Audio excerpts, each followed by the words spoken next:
Hello guys. आज हम YouTube का एक नया चैनल बनाए हैं। इस चैनल का नाम है नर्सिंग बिहार वाला। इसमें हम हर दिन एक नया नया टॉपिक आप लोगों के सामने शेयर करेंगे वीडियो के माध्यम से। तो आज हमारा टॉपिक है human immuno deficiency virus, HIV का फुल फॉर्म है ह्यूमन इम्यूनो डिफिशियंसी वायरस।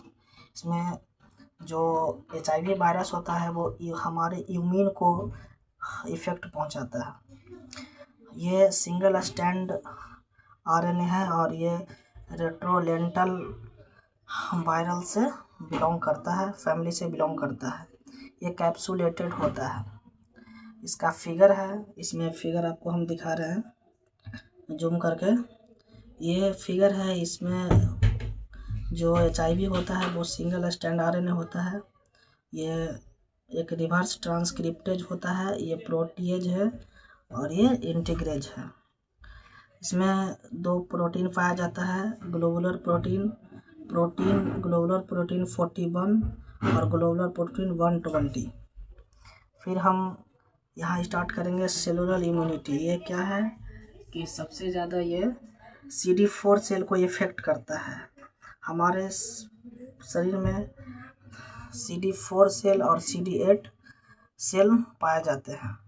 इसका जो रेंज होता है वो CD4 सेल का 800 से 1600 होता है और CD8 का जो रेंज होता है वो 400 से 800 होता है। हमारे बॉडी में नॉर्मल जो अगर माना जाए तो अगर अनुपात में देखें तो 2:1 होता है। और ये HIV में ये CD4 सेल क्या होता है कि घट जाता है, 1:1 हो जाता है और एड्स में 1:2 हो जाता है। अब हम आते हैं एड्स पे।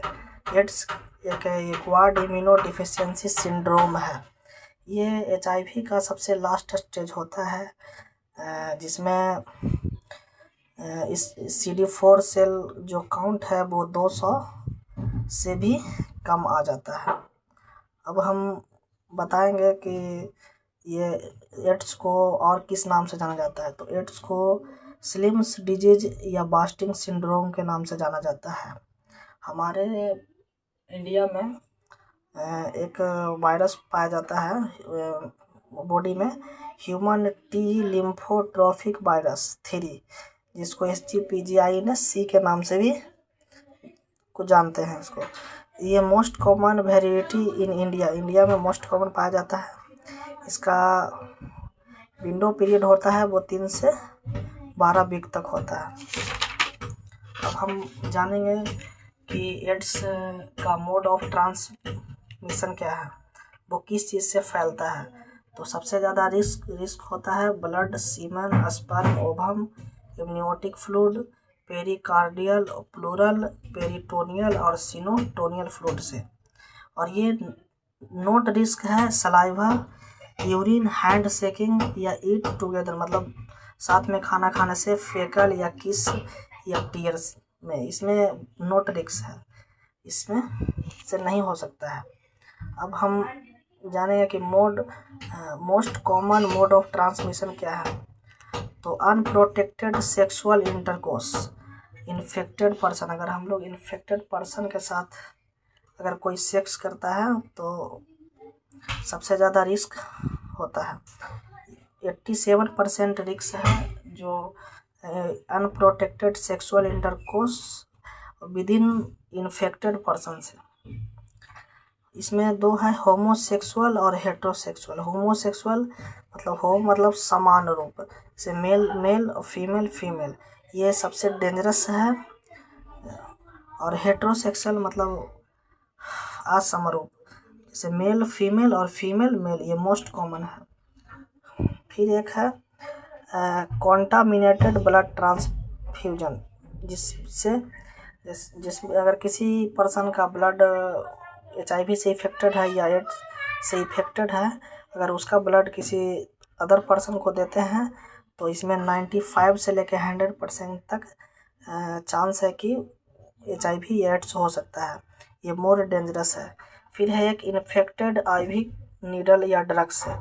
हर कोई पर्सन है वो इन्फेक्टेड है, आईवी नीडल उसका अगर हम निकाल ले करके दूसरे में नीडल अगर यूज करते हैं तो जिससे हमें 25 से 30% चांस है इफ़ेक्ट होने का।